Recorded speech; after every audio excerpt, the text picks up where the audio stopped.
இந்திய திருநாட்டிலே மிக சரியான முதல்வராக இந்திய திருநாட்டினுடைய பீகார் மாநிலத்துடைய மக்களை காக்கக்கூடிய ஒரு முதலமைச்சராக தொடர்ந்து 10வது முறையாக முதல்வராக பதவியேற்கக்கூடிய அளவில் இருக்கக்கூடிய நிதிஷ்குமாருடைய செயல்பாடும் ஆட்சி திறமையும் தான் சார். அந்த குலப்படியோ 60 லட்சம் வாக்காளர் நீக்கமோ இந்த விளம்பர அரசியலோ வெட்டி பேச்சோ அங்க கிடையாது. மதுவிலக்கை அமுல்படுத்தி 2016 இருந்து இன்று வரை இந்த நிமிடம் வரை முதல்வராக இருக்கக்கூடிய நிதிஷ்குமாருடைய ஆட்சி திறமை தான் அங்கே இந்த மீண்டும் அவருக்கு ஒரு பீகாரிலே இந்த எஸ்ஐஆர் என்று சொல்லக்கூடிய இந்த வாக்காளர் பட்டியல் திருத்தம் இந்த விஷயங்களை எல்லாமே மக்கள் மோடி என்ன சொல்றாரு, ராகுல் என்ன சொல்றாரு, பிரியங்கா காந்தி என்ன சொல்லுதுங்கிறத தெளிவா புரிஞ்சதுனால தான் அதனுடைய தாக்கம் அங்கே எஸ்ஐஆர் தோல்வி அடைந்தது. எஸ்ஐஆரை பற்றிய விமர்சனம் தோல்வி அடைந்தது. இங்கே இவர்கள் ஏன் இன்னைக்கு விஜய் கூட அவசரப்பட்டு உணர்ச்சிப்பட்டு ஏதோ கும்பலாக விளம்பரத்திற்காக திமுக அரசியல் செய்தது இந்த எஸ்ஐஆரை வைத்து வாக்காளர் பட்டியல் திருத்தத்தை நிறுத்த வேண்டும் என்று போராட்டம் நடத்தியதற்கு டஃப் கொடுக்கணுங்கிற நோக்கத்தில் விஜய் அவர்கள் இன்னைக்கு அறிவிச்சிருக்கிறாங்க. ஆனால் உண்மை இந்த தவறை விஜய் செய்தாலும் அவருக்கு 2026 திமுக போன 2021 பிகே தான் அரசியல் வியூகம் வகுத்தாருன்னா அன்னைக்கு சூழ்நிலை கொரோனா காலத்துக்கு அப்புறம் புரட்சி தலைவி அம்மா இறந்ததுக்கு பின்னாலே வேற எடப்பாடி ஓபிஎஸ் நம்ம டிடி தினகரன் இவர்களுடைய அரசியல் சிறந்த தலைமை இல்லாதன் காரணமாகத்தான் திராவிட முன்னேற்ற கழகம் ஆட்சியில் அமரக்கூடிய வாய்ப்பு வந்ததே ஒழிய பிரசாந்த் கிஷோருடைய அரசியல் வியூகம் ஈடுபட்டது என்பதை நான் ஏற்றுக்கொள்ள மாட்டேன். ஆனால் வருகின்ற 2026 தேர்தலிலே இந்த பீகாருடைய தேர்தல் முடிவுகள் அங்கே மக்கள் நிலை என்ன மனநிலை என்ன இருக்கிறதோ அதே மனநிலை தான் தமிழ்நாட்டிலும். ஒரு 10 ஆண்டு காலம் டாஸ்மாக் கடைகளை பீகார்ல மூடி இருக்கிறாங்க. அதனால ஒட்டு மொத்தமாக ஆண்கள்ல ஒரு 80% பேர் ஓட்டு போட்டுருவாங்கிற ஒரு தப்பான கணக்கை பிரசாந்த் கிஷோர் அங்க வச்சிருக்கிறாரு. எதுவுமே செய்யாம எதுவுமே சொல்லாம கல்லூலிமாங்க. அதாவது இந்த இந்தியா கூட்டணியில் உள்ளவங்க வெளியில சொல்ல மாட்டாங்க. ஆட்சியை பிடிக்கிற வரைக்கும் ஒரு பேச்ச பேசுவாங்க. ஆட்சிக்கு வந்த உடனே அவங்க வேலையை காமிச்சிருவாங்க. அந்த கூட்டணியில சமத்துவ பயணம். இதுல என்ன சமத்துவ மயிறு பயணம்? இதுல 5 வருஷம் முடிய போகுது. மதுபோதைக்கு எதிரான அதை ஒழிப்பதற்கான நடைபயணம் நான் செல்கிறேன் என்று இன்னைக்கு வைகோ நெஞ்ச நிமித்தி தொண்டை தூக்கி போட்டுட்டு கிளம்புறாரு. சரி, நீ கிளம்புகிறது தப்பு கிடையாது. ஆனால் இவர்கள் நாங்க கடைய மூட மாட்டோம். ஏன்னா எது பீகாருக்கும் இங்கேயும் பொருந்துங்க. அங்க வெளிப்படையாக சொன்ன கட்சிகள் அதுதான் என்டிஏ கூட்டணி. அமைதியாக மறைமுகமாக எல்லா வேலையும் செஞ்சுட்டு நாங்க எல்லாமே கடையும் திறந்து வச்சிருப்போம். அதை எதிர்ப்பு தெரிவித்தால் அவர்களையும் கைது செய்து உள்ளே தள்ளுவோம் என்ற இந்த இந்தியா கூட்டணியில் உள்ளவர்கள் நாங்களே இளவு என்றால் புணமாக நாங்கள் இருப்போம், கல்யாணம் என்றால் மாப்பிள்ளையாக இருப்போம் என்ற கணக்கில் இவர் ஜனவரி 2ஆம் தேதி நடைபயணத்தை மது போதைக்கு எதிரான நடைபயணத்தை நடப்பாராம். அதை ஸ்டாலின் அதை துவக்கி வைப்பாராம். இந்த நிலைமை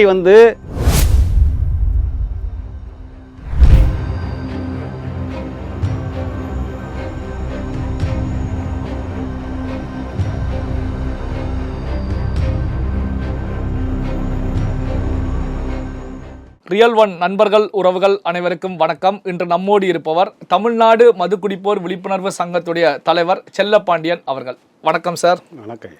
பீகார் சட்டமன்ற தேர்தல், இந்த எஸ்ஐஆர் விவகாரத்தை பொறுத்த வரைக்கும் பீகார்ல தான் பல லட்சக்கணக்கான வாக்காளர்கள்ல குளறுபடி நடந்திருக்கிறது, மோசடிகள் நடந்திருக்கிறது அப்படின்னு சொல்லி எதிர்க்கட்சிகள் முன் வச்சாங்க.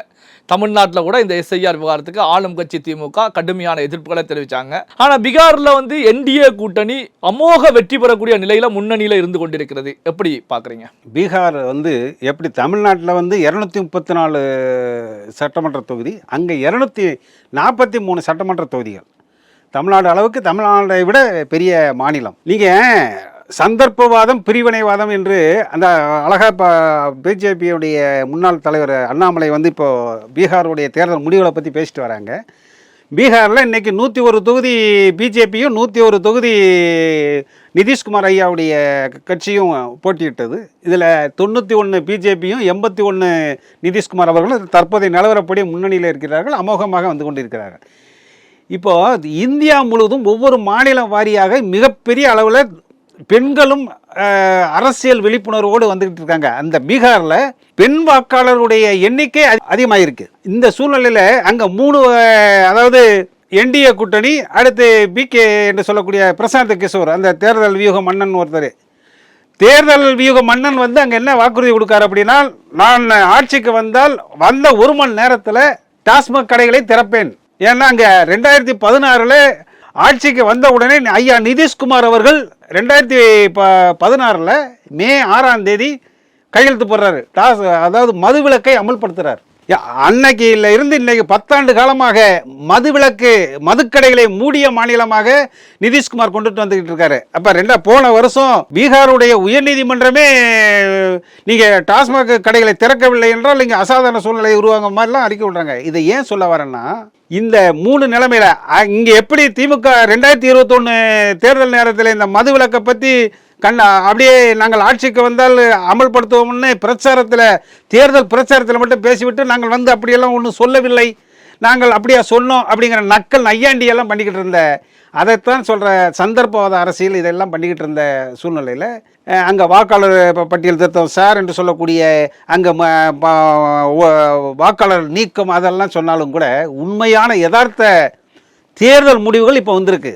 அங்க சரியான தலைமை, இந்திய திருநாட்டிலே மிக சரியான முதல்வராக இந்திய திருநாட்டினுடைய பீகார் மாநிலத்துடைய மக்களை காக்கக்கூடிய ஒரு முதலமைச்சராக தொடர்ந்து ஒரு கிட்டத்தட்ட இன்றைய 10வது முறையாக முதல்வராக பதவியேற்கக்கூடிய அளவில் இருக்கக்கூடிய நிதிஷ்குமாருடைய செயல்பாடும் ஆட்சி திறமையும் தான் அங்கே இந்த அளவுக்கு அந்த என்டிஏ கூட்டணிக்கு வெற்றியை தந்திருக்கிறதே ஒழிய, அங்கே இங்கே சார் அந்த குலப்படியோ 60 லட்சம் வாக்காளர் நீக்கமோ இந்த விளம்பர அரசியலோ வெட்டி பேச்சோ அங்கே கிடையாது. யதார்த்த உண்மை, மதுவிலக்கை அமுல்படுத்தி 2016 இருந்து இன்று வரை இந்த நிமிடம் வரை முதல்வராக இருக்கக்கூடிய நிதிஷ்குமாருடைய ஆட்சி திறமை தான் அங்கே இந்த மீண்டும் அவருக்கு ஒரு அரியணையை ஏறக்கூடிய வாய்ப்பை தந்திருக்கிறதே ஒழிய, அதைத்தான் நாம் பார்க்க வேண்டும். நான் ஆட்சிக்கு வந்தால் உடனடியாக 28,000 கோடி வருமானம் தரக்கூடிய டாஸ்மாக் கடைகளை திறப்பேன் என்று சொன்ன பிகே என்று சொல்லக்கூடிய பிரசாந்த் கிஷோர் அரசியல் வியூக மன்னன், இது தமிழ்நாட்டுக்கும் அடுத்த ஆண்டு எதிரொலிக்கக்கூடிய அளவிலே இன்றைக்கு இருக்கிறது. அதை தான் நம்ம பார்க்கணும். இப்போ இந்த எஸ்ஐஆர் விவாதத்தை பொறுத்த வரைக்கும் இப்போ பீகார் தேர்தலில் எதிரில் இருக்கக்கூடிய கட்சிகள், நிதிஷ்குமாருக்கு எதிரில் இருக்கக்கூடிய காங்கிரஸ், தேஜஸ்வி சூர்யா, இந்திய கூட்டணி வெற்றி பெற்றால் இது வந்து தமிழ்நாட்டுக்கான முன்னோட்டமாக பார்க்கப்பட்டது, எஸ்ஐஆருக்கு எதிராக கிடைத்த வெற்றி அப்படின்னு பார்க்கப்படும் அப்படின்னு சொல்லி எல்லோராலும் கணிக்கப்பட்டிருந்தது. இப்போ வந்து பாத்தீங்கன்னா பாஜக நிதிஷ்குமாருடைய கட்சியே வெற்றி பெறுகிறது அப்படின்னா இப்போ தமிழ்நாட்டுக்கு இது எப்படி பிரதிபலிக்கும்? இது அதுதான் சொல்றேன்.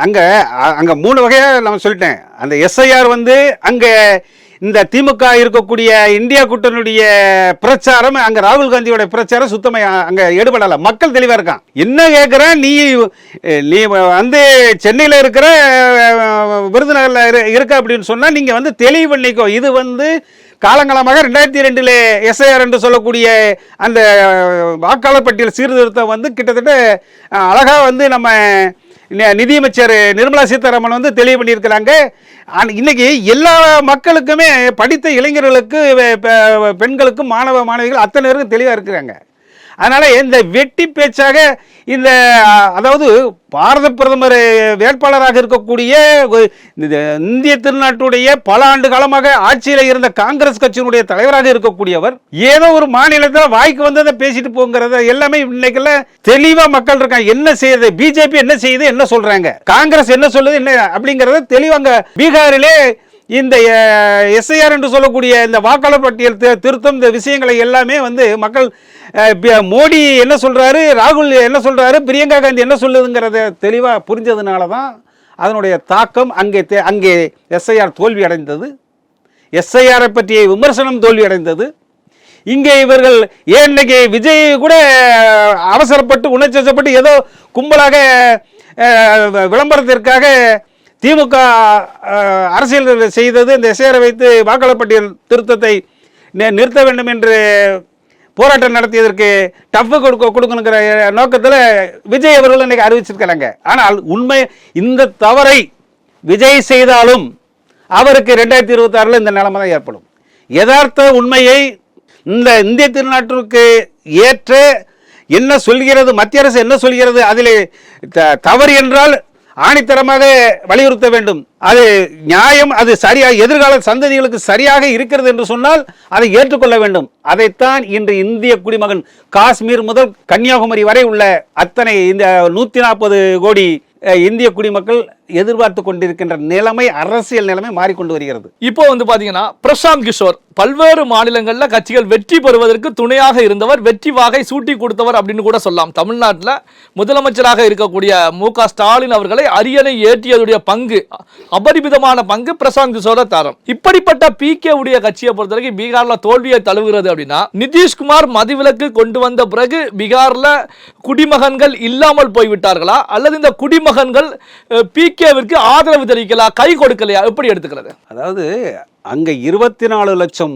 குற்றங்கள் குறைஞ்சிருக்கு. 2016 மதுவிலக்கு அமல்படுத்திய பின்பு 24 லட்சம் குற்றங்கள் குறைந்திருக்கிறது. பெண்களுடைய நிம்மதியை அதிகரித்திருக்கிறது என்ற ஒரு புள்ளி விவரம் அங்க வந்திருக்கு. இங்க அதே அந்த இவர் பிரசாந்த் கிஷோர் அது சொல்றாரு அப்படின்னா, அங்க டாஸ்மார்க் மது பிரியர்களும் அங்க அரசியல் விழிப்புணர்வோடு தான் இருக்காங்க. சொல்ற விஷயம் நீங்க அங்க அமல்படுத்தி இருக்காங்கன்னா, பெண்கள் அங்க அந்த பெண்களுடைய வாக்காளர்கள் எண்ணிக்கை அங்க அதிகமா இருக்கு. அதை அமோகமாக ஆதரித்ததன் விளைவாகத்தான் நிதிஷ்குமாருக்கு பின்னால் பெண்கள் இருக்கிறாங்க.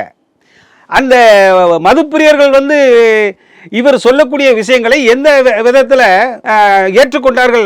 முழுவதுமாக எங்க டாஸ்மார்க் மதுப்பிரியர் அவ்வளவு சீக்கிரம் ஏற்றுக்கொள்ள மாட்டார்கள். சும்மா ஏதோ இன்னைக்கு புதுசா சொல்ற அப்படின்னா, நீங்க இன்னைக்கு திமுக போன 2021 PK தான் அரசியல் வியூகம் வகுத்தாருன்னா, அன்னைக்கு சூழ்நிலை கொரோனா காலத்துக்கு அப்புறம் புரட்சி தலைவி அம்மா இறந்ததுக்கு பின்னாலே வேற எடப்பாடி OPS நம்ம TT தினகரன் இவர்களுடைய அரசியல் சிறந்த தலைமை இல்லாதன் காரணமாகத்தான் திராவிட முன்னேற்ற கழகம் ஆட்சியில் அமரக்கூடிய வாய்ப்பு வந்ததே ஒழிய, பிரசாந்த் கிஷோருடைய அரசியல் வியூகம் ஈடுபட்டது என்பதை நான் ஏற்றுக்கொள்ள மாட்டேன். ஆனால் வருகின்ற 2026 தேர்தலில் இந்த பீகாருடைய தேர்தல் முடிவுகள், அங்கே மக்கள் நிலை என்ன, மனநிலை என்ன இருக்கிறதோ அதே மனநிலை தான் தமிழ்நாட்டிலும். தமிழக மக்கள், பீகார் மக்களை விட தமிழக மக்கள் சிந்திக்கக்கூடிய ஆற்றல், ஏன்னா இது பகுத்தறிவு பூமி. தந்தை பெரியார், பேரறிஞர் அண்ணா உருவாக்கிய சிந்தனைகளை உள்வாங்கிய தமிழக மக்கள் இருக்கின்றார்கள். ஆகவே இங்கே அதை விட மிக சிறப்பான முடிவை எடுக்கக்கூடிய வாய்ப்பு இங்கே இருக்கிறது. இப்போ தமிழ்நாட்டை பொறுத்த வரைக்கும் பார்த்தீங்கன்னா, SIRக்கும் ஆளும் திமுக அரசு, திமுகவில் இருக்கக்கூடிய கூட்டணி கட்சிகள் கடுமையான எதிர்ப்புகளை தான் முன் வச்சுக்கிட்டு இருக்காங்க. ஒன்று. இன்னொரு பக்கம் தமிழகத்தை ஆண்ட ஆட்சியில் இருக்கக்கூடிய திராவிட கட்சிகள் மதுவிலக்கு குறித்து பேசினாலும் நடைமுறைக்கு கொண்டு வராமலே அரசியல் செய்துட்டு இருக்காங்க. இந்த ரெண்டு விஷயமும் 2026 சட்டமன்ற தேர்தலில் எது போன்ற தாக்கத்தை? இல்ல அருமையான, அதான் சொல்றேன், அங்க வெளிப்படி அடிச்சாரு PK. அவர் என்ன சொன்னாரு? ஒரு 10 ஆண்டு காலம் டாஸ்மாக் கடைகளை பீகார்ல மூடி இருக்கிறாங்க, அதனால ஒட்டு மொத்தமாக ஆண்கள்ல ஒரு 80% பேர் ஓட்டு போட்டுருவாங்கிற ஒரு தப்பான கணக்கை பிரசாந்த் கிஷோர் அங்க வச்சிருக்கிறாரு. எதுவுமே செய்யாம, எதுவுமே சொல்லாம கல்லுளிமாங்க. அதாவது இந்த இந்தியா கூட்டணியில் உள்ளவங்க வெளியில சொல்ல மாட்டாங்க. ஆட்சியை பிடிக்கிற வரைக்கும் ஒரு பேச்ச பேசுவாங்க, ஆட்சிக்கு வந்த உடனே அவங்க வேலையை காமிச்சிருவாங்க. அந்த கூட்டணியில காங்கிரஸும் நம்ம லல்லு பிரசாத் யாதவுடைய ராஷ்டிரிய ஜனதா தளம் இவங்க என்ன செய்வாங்கன்னா, நாங்க கடையை திறப்போம், டாஸ்மாக் கடையை திறப்போமா திறக்க மாட்டோமா அதெல்லாம் சொல்ல மாட்டாங்க.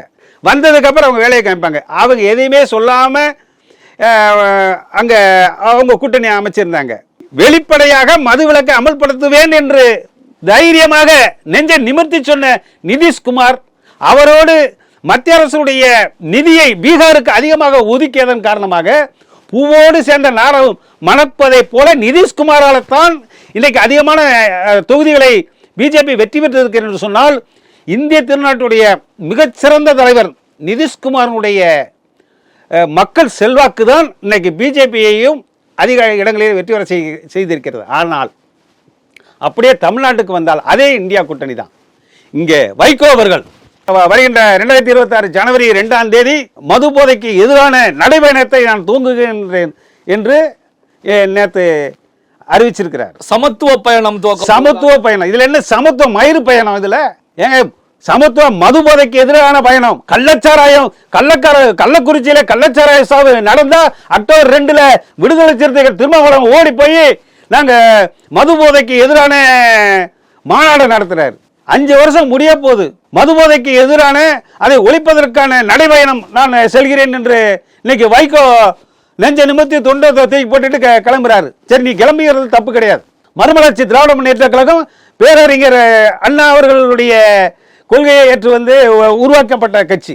ஆனா அதை துவக்கி வைப்பதற்கு திராவிட முன்னேற்ற கழகம் எந்த அண்ணா, அதாவது குஷ்டரோகிகளிலே மதுக்கடைகளை திறந்தால் அது அது கிடைக்கக்கூடிய வருமானம் என்பது குஷ்டரோகிகளிலே கிடைக்கக்கூடிய வெண்ணையை நக்குவதற்கு சமம் என்று சட்டமன்றத்தில் பேசிய பேரறிஞர் அண்ணா உருவாக்கிய கட்சி திராவிட முன்னேற்ற கழகத்தை, அந்த கட்சியை வழிநடத்துகின்ற மு.க. ஸ்டாலின் அவர்களை அங்கே அழைக்கின்றார் என்று சொன்னால், அவர்கள் இந்த 5 ஆண்டு காலத்திலே மதுக்கடைகளுக்கு எதிராக கடைய மூடி என்று போராடினால் நாம் தமிழர் கட்சி போன்றவர்கள் நாகர்கோயிலிலே கடைய மூடி என்று சொன்னால் உடனடியே கப்பென்று காவல்துறை போய் கைது செய்கிறது. ஆனால் இவர்கள் நாங்கள் வந்து கடைய மூட மாட்டோம். ஏன்னா எது பீகாருக்கும் இங்கேயும் பொருந்துங்க. அங்கே வெளிப்படையாக சொன்ன கட்சிகள் அதுதான் என்டிஏ கூட்டணி. அமைதியாக மறைமுகமாக எல்லா வேலையும் செஞ்சுட்டு நாங்கள் எல்லாமே கடையும் திறந்து வச்சிருப்போம், அதை எதிர்ப்பு தெரிவித்தால் அவர்களையும் கைது செய்து உள்ளே தள்ளுவோம் என்ற இந்த இந்தியா கூட்டணியில் உள்ளவர்கள், நாங்களே இளவு என்றால் புணமாக நாங்கள் இருப்போம், கல்யாணம் என்றால் மாப்பிள்ளையாக இருப்போம் என்ற கணக்கில் இவர் வந்து ஜனவரி 2ஆம் தேதி நடைபயணத்தை மது போதைக்கு எதிரான நடைபயணத்தை நடப்பாராம். அதை ஸ்டாலின் வந்து அதை துவக்கி வைப்பாராம். இந்த நிலைமை வந்து பீகார் மக்களை விட தமிழக மக்கள் தெளிவாக இருக்காங்க. பல்வேறு முக்கியமான தகவல்கள், செய்திகளை நம்முடைய உறவுகளுடன் பகிர்ந்து கொண்டதற்கு நன்றி சார்.